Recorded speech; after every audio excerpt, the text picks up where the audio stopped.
Hey there guys, Link584 here, and welcome to another episode of VG Tales.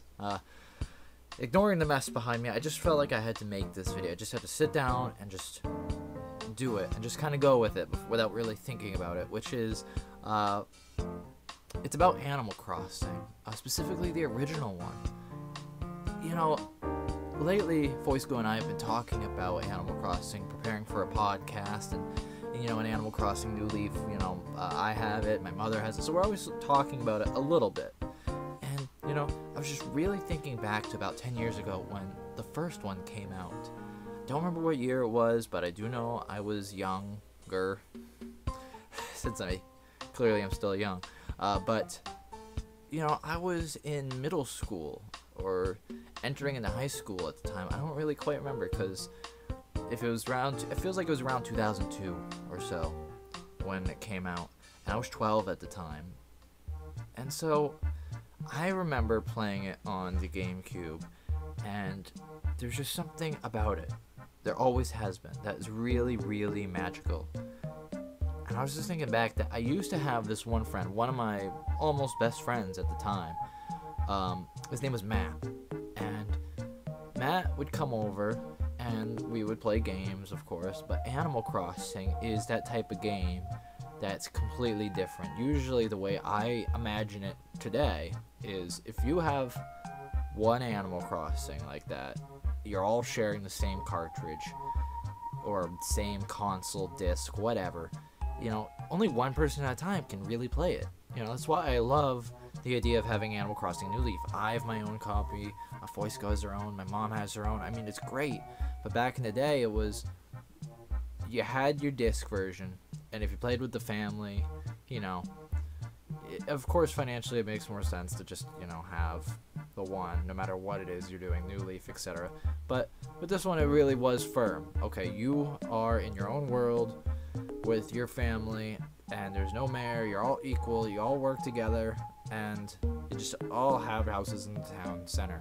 And there's just something about having all the houses right there that was just really interesting to me, that, you know, I never thought of the possibilities and the freedom that we have now. Back then it was like, hey, I came out of my house, and then I could go to, let's say, a second house that belonged to myself, you know, for extra storage. It was right there. Or like, okay, I'll go to my mom's house, hers is right, you know, next to me. It only took 2 seconds to go over there. And then you have the personalized gyroids that would have a message. And my friend Matt, he also had a house in our village. So when he came over, even though it's not typical of someone to watch someone play a single player game like that, especially that type of game, we still did it anyway. I barely remember it, but I know that we did it.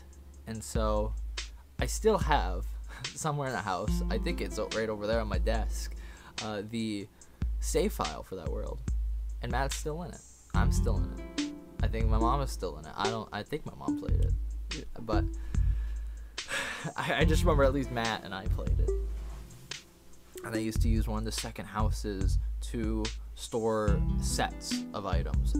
Not the typical, like, oh, here's the cabana set, or here's the ranch set. It was, I mean, like, if there was 3 different types of golf club bags in the game, or 3 different colored vases, or soda machines, you know, vending machines, you know, I collected all of those things, like the triplets of items.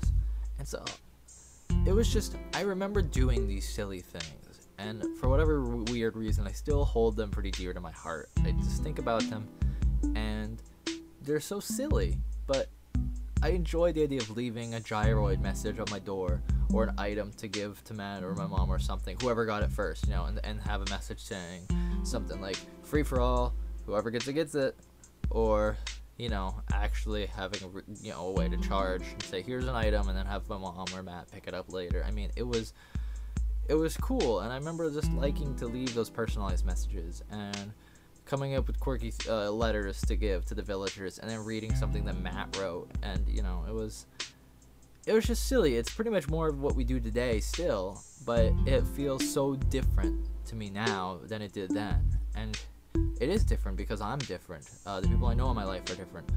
You know, it really is different, and I just wanted to share that with you guys. And so if you guys have any, Animal Crossing memories that you'd like to share, you're always welcome to put yourself on camera and be featured on the show. But I'm Link584, and I'd love to hear some of your stories too. So I don't know where I was going with it, but thank you for listening.